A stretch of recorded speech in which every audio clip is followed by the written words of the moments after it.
La Copa Mundial de la FIFA 2026 se suponía que sería el evento deportivo más grande de la historia, organizado en tres países: Estados Unidos, Canadá y México. 48 naciones, miles de millones de espectadores y el escenario más grande del fútbol mundial. Pero para algunos jugadores y oficiales, simplemente llegar allí fue la parte más difícil de todo el torneo. Así que hoy quiero hablar de algo de lo que nadie en el fútbol mainstream ni en los medios realmente está discutiendo. No sobre tácticas, ni fichajes, ni el VAR. Quiero hablar sobre los pasaportes. Porque lo que sucedió en la Copa Mundial de 2026 es una de las demostraciones más poderosas en la vida real de por qué tu pasaporte importa y por qué tener solo uno es un riesgo en el que la mayoría de la gente simplemente no piensa hasta que es demasiado tarde. Así que quédate conmigo, porque algunas de estas historias son realmente bastante preocupantes. Para quienes son nuevos aquí, mi nombre es Joseph Paul y soy el fundador de Frederick Capital.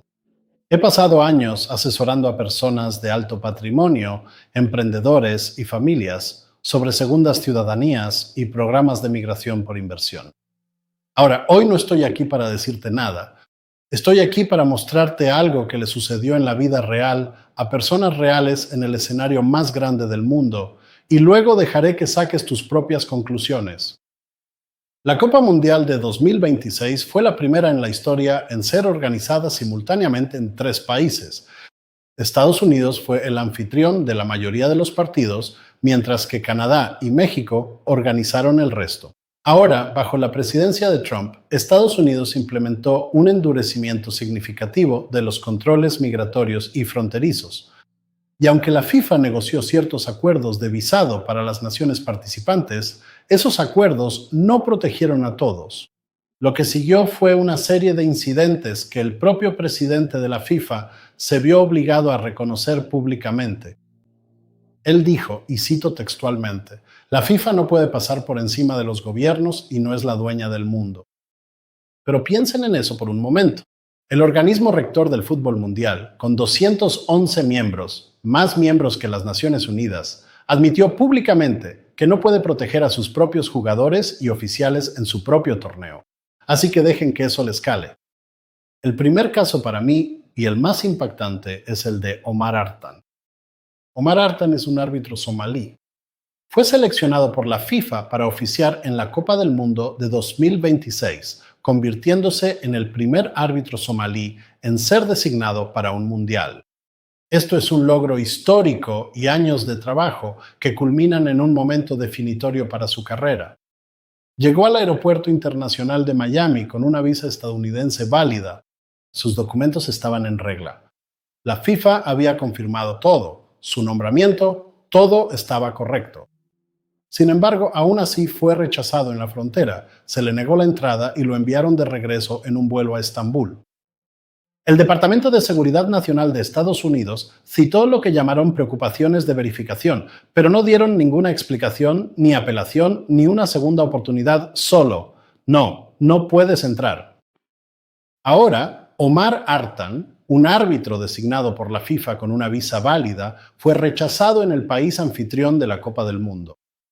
Ahora, quiero que pienses en esto desde la perspectiva de un pasaporte. Omar Artan tiene un pasaporte somalí.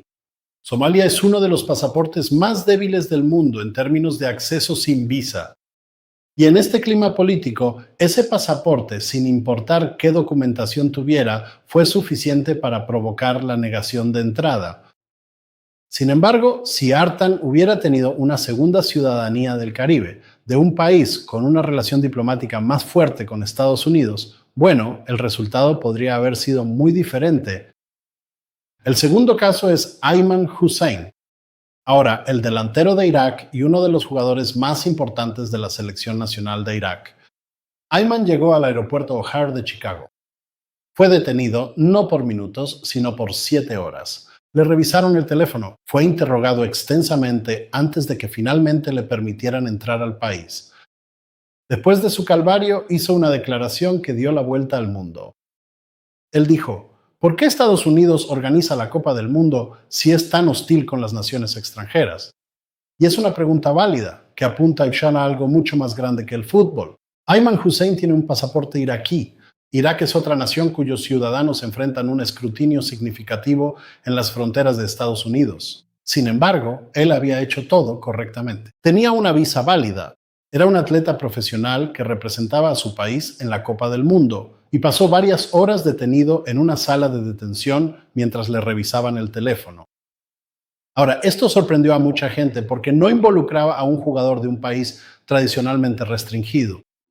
Breel Embolo es el delantero estrella de Suiza. Juega para el Mónaco en la Ligue 1.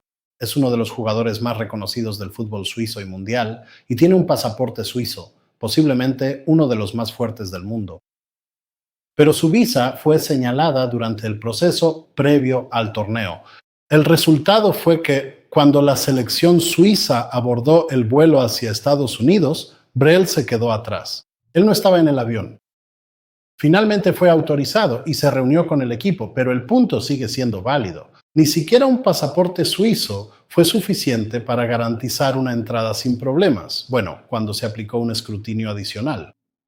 Y este es el caso al que siempre hago referencia cuando la gente me dice, tengo un pasaporte fuerte, no necesito un segundo. Porque incluso el pasaporte más fuerte puede ser señalado y cuando eso sucede no tienes alternativa. No tienes un plan B. Ahora, el siguiente caso, el caso sudafricano, es diferente de los demás, porque no se trata de un solo jugador, sino del equipo, de todo el equipo. La selección Bafana Bafana, el equipo nacional de Sudáfrica, tuvo que retrasar su salida porque sus visas no habían sido procesadas a tiempo. Todo el equipo quedó en tierra, no pudieron volar. Y la situación se volvió tan grave que el presidente de Uganda intervino personalmente a través de canales diplomáticos para ayudar a agilizar el proceso. Así que piénsalo. Un jefe de Estado tuvo que hacer una llamada diplomática para que un equipo de fútbol obtuviera sus visas. Finalmente el equipo pudo salir, pero la demora causó una interrupción significativa en su preparación y en sus horarios de viaje. Y esto es lo que sucede cuando dependes completamente del proceso administrativo de un solo gobierno. Un retraso, una acumulación, una decisión política y todo un equipo de atletas profesionales queda en tierra. Ahora, el caso de Irán es quizás logísticamente el más extraordinario. Al equipo de Irán se le concedieron visas, pero solo por 10 días antes del primer partido.